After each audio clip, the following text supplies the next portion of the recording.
दर्शकवृन्द, के तपाईँले कहिले आफ्नो बाल्यकाल फर्केर हेर्नुभएको छ? के तपाईँले कहिले सोच्नु भएको छ कि समय कति अनमोल र बलवान छ भनेर? आज म मेरो आफ्नै जीवनको साँचो कथा सुनाउँदैछु। कथा रोचक, प्रेरणादायक र दर्दनाक छ। कथाको शीर्षक समयको मूल्य। सन् 1970 मा म गरिब परिवारको 12 वर्षको एक विकट गाउँको केटो थिएँ। विशेष कथा यहाँबाट सुरु हुन्छ।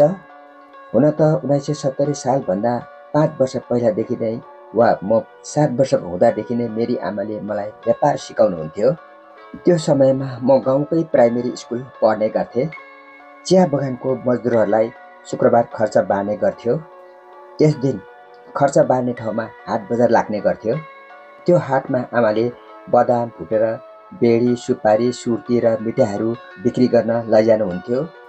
त्यो हाटको सधैँ दिन आमाले मलाई भन्ने गर्नुहुन्थ्यो,